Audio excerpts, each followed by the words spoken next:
When you know what you want for the future, you need the present to line up with your goals. UCF Online offers more than 100 fully online programs in healthcare, engineering, criminal justice, and more, so you can get to your future and beyond.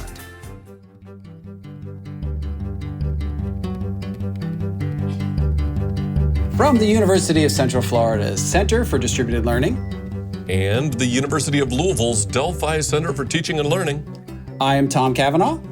And I am Kelvin Thompson. And you, friends, are listening to Topcast, the teaching online podcast. Hello, Kelvin.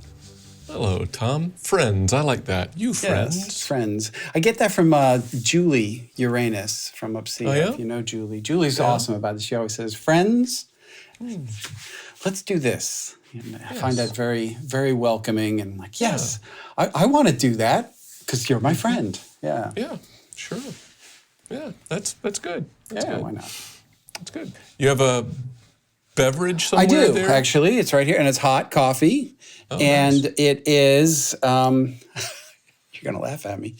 It's pumpkin spice, Starbucks pumpkin spice K-Cup that I made. Is that for this year-round occasion. now? Pumpkin spice season is year-round? It's left over from the holiday season. I will say that. We had a few left, and I'm drinking them up. Well, as long as you brewed it today and it's not left over from brewed a long time ago. No, it's only a few minutes old. Yeah. All right, So how about good. you? I assume you have something. I have tasty coffee in my. We don't often divulge this, but today, for those who observe, today is, as we're recording this, the 12th day of Christmas. So I've right under the wire got my only use of my Doctor Who meets the Grinch coffee mug. So it's the only time this season I've used the mug. That's so quite it's a got to go mashup back on the mug right tree. there. It is. It's How the Grinch Stole Doctor Who is what it's called. So in said mug, I have a La Única Honey single origin Honduras from Quill's Coffee right here in Louisville. There's no actual honey in the coffee. This is kind of a bit of a throwback, I guess. We first talked about, I looked this up, honey processed coffee way back in episode number 13, the first episode of season 2. And if you're interested, you or our listeners, in knowing what honey processed coffee is, if you check out the first few minutes of that episode or you skim the transcript of episode 13, I'll tell you about it then. But back then, we said that honey process was trendy in the coffee making business at that time. And we were talking about a trendy topic in that episode. So I thought that another honey processed coffee might be appropriate for today's topic. And of course, just because a topic is trendy doesn't mean that it isn't important. But that's my coffee. I like it a lot. I seem to always like honey processed coffees. Can you find a connection to today's topic? Can I find a connection to today's topic? I don't think it's the honey. I don't think it's the, what was it? La Única, did you say? La Única, which is the name of the coffee farm, I guess, that the coffee came from. Okay. I don't know. You sort of punch the word trendy, and I'm thinking maybe that's it because there That's could all be I got, Tom. potentially a trendy connection there. But I don't know if that would have been without that extra emphasis I would have gotten in. Hey, just every little bit, you do what you can to nurse these things along. That's right. That's all. That's what I got. That was my attempt at a connection. All right. So shall I explain why that is potentially a Please tenuous thread of a connection for our audience? So Kelvin, you recently interviewed Dr. Anna Porcaro. Dr. Porcaro is currently the Senior Director of Monitoring and Evaluation for the Kansas Leadership Center, and she was previously the Executive Director of Online and Adult Learning at Wichita State University. Her 25 years in higher ed also included roles at the University of Dayton and UNC Chapel Hill. So you had a nice conversation with her. Is there anything you'd like to say about it before we listen to it? Yes. So we talked mainly, I guess, about what she refers to as alternative educational programs, and I might have framed all of that up as trendy, not saying that it's not important, just there's a little buzz around it right now. Ooh, look at that.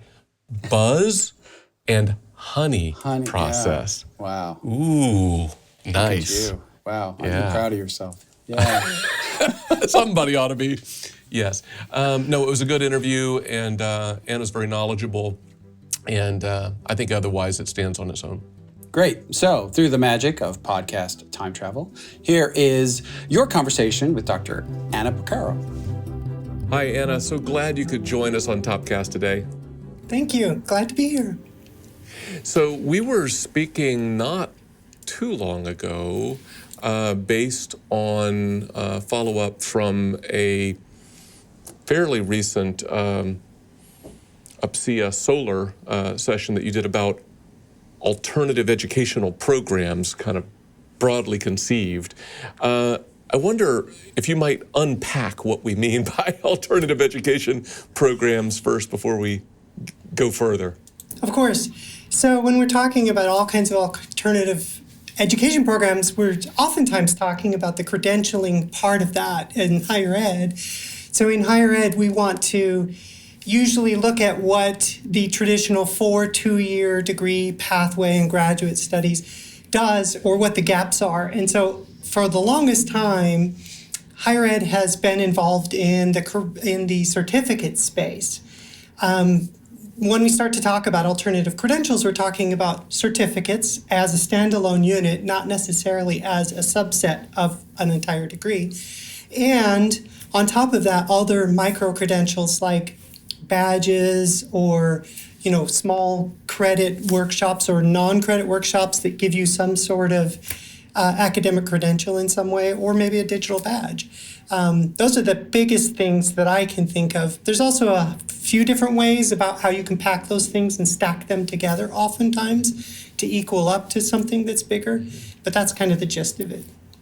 I think that's helpful framing. I think there's a lot of trendiness around micro-credentials or badges, but I think it's fascinating that you included the standalone, we might say more traditional certificates that are not bound to another academic program. So that's a more inclusive conceptualization, really. Yeah, and I know that the U.S. government has been trying to allow a little bit more flexibility with those that type of credentialing in order to get financial aid. Now, the bar is pretty high. You have to demonstrate that there is employment after the end of this, and they have minimum criteria for that. But, excuse me, a lot of people will do things like add on a certificate to, say, help you to be qualified to meet the regional accreditation standards for teaching college classes to high school students. So that's another use for that standalone that is outside of that entire, even graduate environment. Mm-hmm.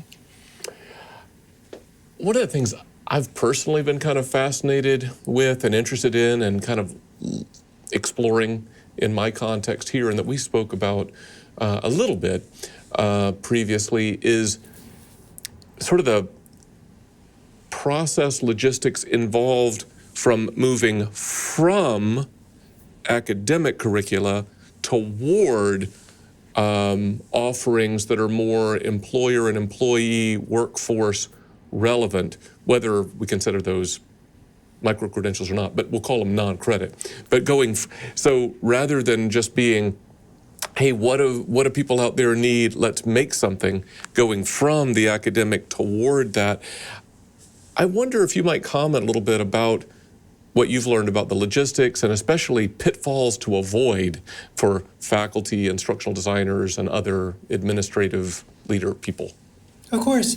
So what I talked about at UPSIA, and I've talked about it a few at different times, is Wichita State's path from creating basically an alternative credential ecosystem. And originally, I think the biggest pitfall that we ran into, and I've been telling people there are better ways of doing it than what we did. We started with the faculty and their expertise and moved that to, hey, is there anybody in the workforce who would want a more atomized learning of the things that we're doing. And what we found is there wasn't very much on this side, on the workforce side, that said, yeah, we're all in. Because I think a lot of them thought, that just looks like traditional education, just a little more bite-sized. And so the ones that we had the most success were, like you said, going to a workforce and seeing a gap in some sort of skill or knowledge that they don't have from that degree, and saying, what is it that you're hoping to do to fill that gap, that you feel like you're having to spend 6 to 12 months to onboard somebody through an extensive training program to get them up to speed? What can we do to prepare them before they come to you? And we had several programs that were built that way, and they were infinitely more successful than the other ones where we took learning we already had and broke it into smaller bite-sized chunks. So my biggest advice to anybody is start with what your workforce needs are.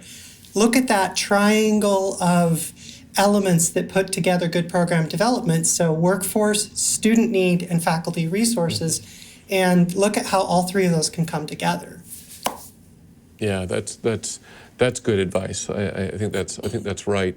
And what I'm hearing kind of implied in there a little bit is, but correct me if you think this is not true, there's a little bit of an interplay between those workforce needs and the academic expertise, the subject matter expertise of the faculty. I think you're wise in saying start with what the need is, but there's got to be a relationship. You got to be back and forth a little bit, right? 100%. So I can tell you one of the things that we hear from, I'm not there anymore, but when we were doing this work, we'd hear from the employers, they'd say things like, do you have anybody who can teach our employees how to use Tableau or to code in Python or things like that? And it's like, well, let's talk about the aim of higher ed and the idea that we're not necessarily a specific software platform educator. Right. What we look at is the ideas and the thoughts and apply them on a bigger scale. And so, yes, there is that to say, well, maybe we don't have anybody who does Python. However, we can find somebody in the ecosystem and bring them in, and then bring them more to this higher level of just, instead of just learning Python, you're learning other concepts about data and data coding. So. Yeah, there's really some kind of a sweet spot in there somewhere between these traditional conceptualizations of what we might call education versus training. There's some kind of an in-between in there somewhere to get to what you're talking about, I think. Can I just pull on this thread a little bit? You mentioned, I think, a 6 to 12 month window as kind of as a framing. Is that kind of what you found to be kind of an optimal time period that seems relevant for employers and employees in workforce settings? Well, what I meant by that is the time that it takes from the hiring of an employee until they kind of reach their full potential of being an important part of your workforce. That if it's taking a year, then you are constantly having to have these people in your pipeline for a year before they become incredibly productive. So that's what I was talking about, is asking the workforce, what are those gaps in knowledge that are taking you a long time in order to onboard somebody with? Okay. And so I think in higher ed, we can kind of conceptualize that a little bit differently and say, maybe it's not a 6-month process. Maybe this is a 3-month thing. Maybe it's a 2-week thing. And after 2 weeks of intense study, they'll have a better understanding of it. It's just they can't do that 2 weeks of intense study while they're working at your job doing the labor that you expect them to do. Yeah, no, that's helpful. Thank you for that, and thanks for elaborating. You've now been doing, I think, somewhat similar work, non-credit work, we might say, in both an academic setting and in a nonprofit setting. I wonder what insights you've developed as you've been in those two settings that might inform how one better pursues effectively meeting the needs of employers and employees. You might have touched on this already in what you've already said, but I wonder if there's anything unique that has come out of that kind of the tension, but the interplay, we'll say, between those two kinds of settings, and maybe especially if you see any real role or value of the academic imprimatur in the process. Yeah, so at Kansas Leadership Center, where I work now, we talk a lot about competing factions and the idea that you have these different priorities that sometimes take shape in the same space. And I do believe in a lot of the professional development that we do around civic engagement. There are gaps to understanding. So there are people who are in the workforce or in public service or volunteers for an organization, and a lot of times they don't have the necessary skills in order to get them and knowledge to get them to that next level. So when they engage with a nonprofit to do that, they're 100% there to better their ability to do the work they're trying to do. And on top of that, I think the competing value there with higher ed is the value of that credential and what that credential means. A lot of higher ed, in the 25 years that I was involved in it, we really emphasize in higher ed the importance of the theory, the underpinnings, the understanding why and how we do things, not necessarily here are the 6 discrete skills you need to learn. And so there is a gap. There's a gap between people who have the theory and being able to apply ideas in the workforce as a professional. And oftentimes that's when they turn to nonprofits or other non-credit providers of further education, is because they need something they never got, and it's usually soft skills in higher ed. So yeah, there's a back and forth between the two. However, it is my strong opinion that those two things need to be joined together. There is value in both. And it's a yes and proposition, not a yes but. So I'd like people to consider that and say that people like the organization I'm working for now are not in direct competition with what's happening in higher ed. We're a supplement. And the same thing, we're not asking people to necessarily drop higher ed and just come to us and gain the knowledge. We see them as valuable together.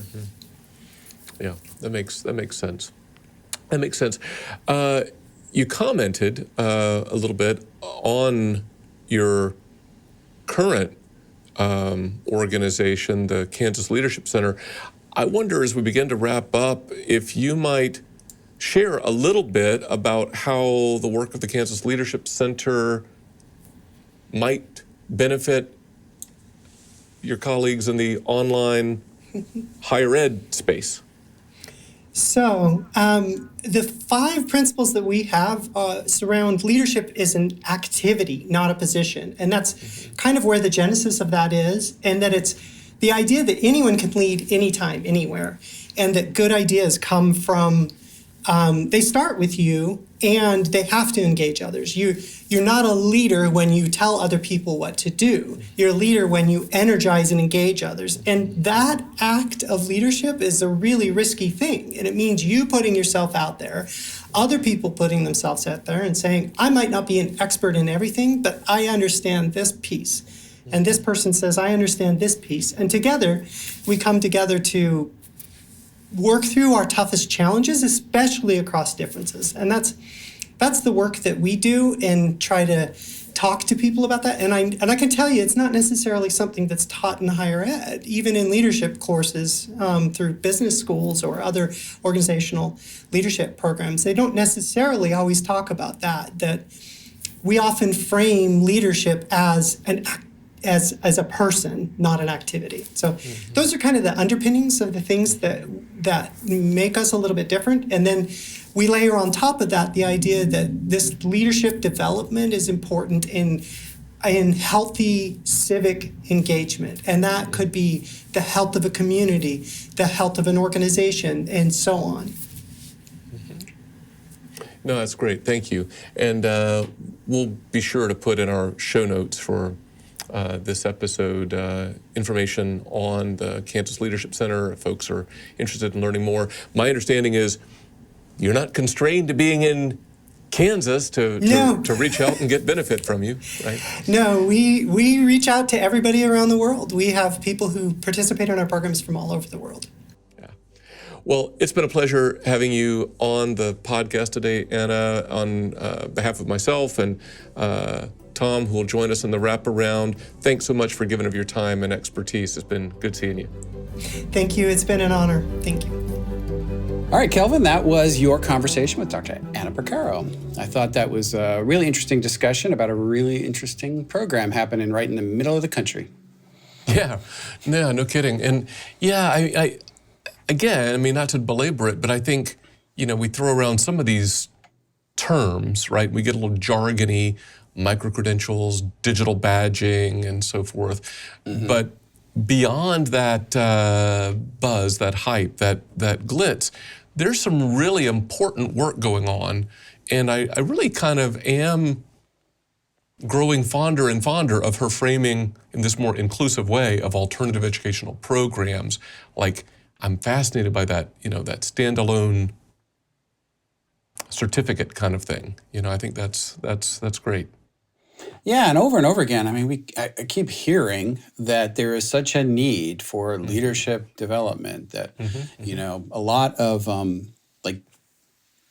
academic programs prepare you with disciplinary knowledge or general knowledge to be a good citizen. And then a lot of workforce programs prepare you to be, I don't know, like a Python coder or something. But there aren't a lot that sort of take that person who's in a technical role to help them become a leader. I've heard that from others. I remember going to a big meeting downtown Orlando with our economic development folks, and it was about cybersecurity. And an executive from Walt Disney Corporation was saying, who runs cybersecurity there, was saying that yes, it's a big need to get coders and people responsible for cybersecurity. But what she really needed were people to manage those people because they've got the technical skills, but they don't have the leadership skills. So, listening to Anna's description of her program, and I thought there's probably a real demand for that out there now. Yeah, I would think so.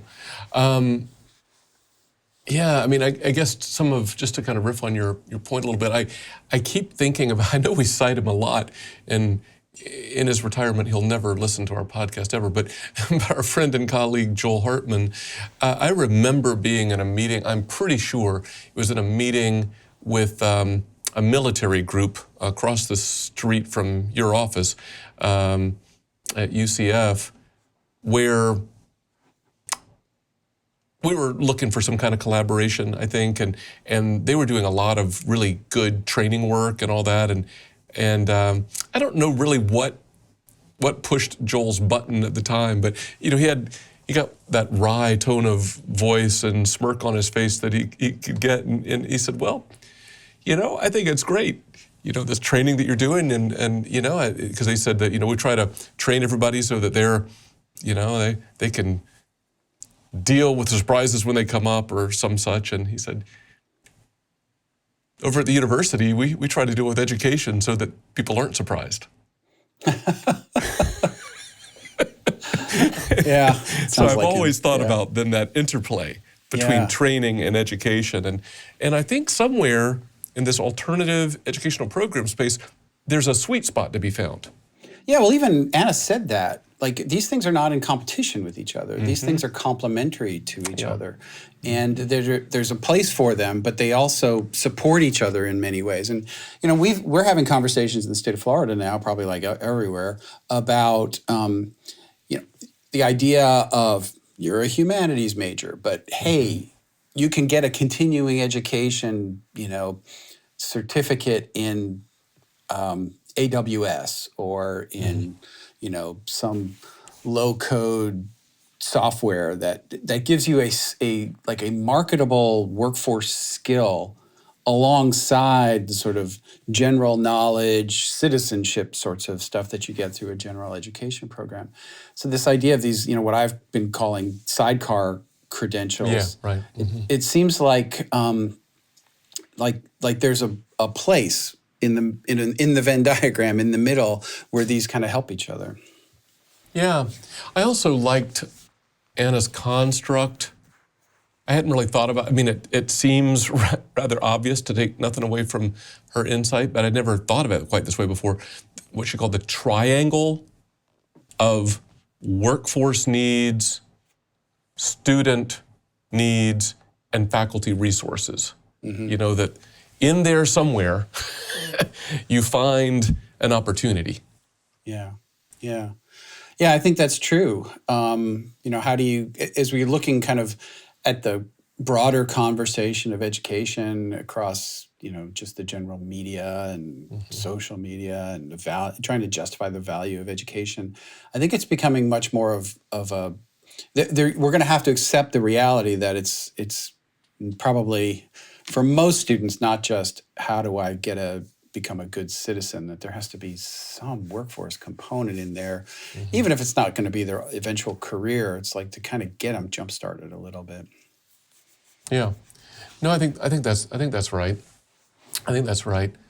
I also kind of thought she had a good cautionary tone of being aware and being wary of the pitfall of just sort of offering, I think she said, traditional education, just a bit more bite-sized. Just because you bring the granularity down doesn't bring the relevance up. She didn't say that, I'm saying that, but she was nicer.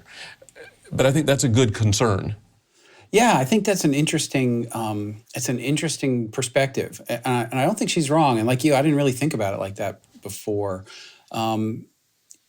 You don't want to do something that's just shorter and less rigorous, right? But you also don't want to just take a piece because you can chop it up, because then it goes to your relevance comment. Like, is this of relevance to somebody, or is there market demand? Do people want it? I think it's much more intentional than that. And it seems like that's what they're trying to do in Kansas, is try to be a little more intentional about it. They've created this center, and they're trying to come up with programs that are really meeting a need. Well, should I try to bring a close to this conversation for today? Yes, let's try. I'm trying out a new metaphor, because we're always putting a bow I was or a waiting landing or a runway. I was waiting for our plane or gift metaphor, but you've thrown me off a little. I know. After nearly 9 years, I got to change it up a little bit, which is a good reminder. Hey, if you haven't heard all 9 years of our shtick, you ought to go back and listen to it. Yeah, what's wrong with you if you haven't? You should do it again. So anyway, here's our attempt at putting a bow on it. Alternative education programs are one meaningful way for digital learning to bring higher ed relevance to a wider array of potential learners. How's that? That's good. I agree. Yeah, I'm sure Anna would agree as well. Awesome. Well, thank you, Kelvin, and thank you, Anna, for the conversation and for the thoughtful bits of insight. Appreciate that. Until next time, for Topcast, I'm Tom. I'm Kelvin. See ya.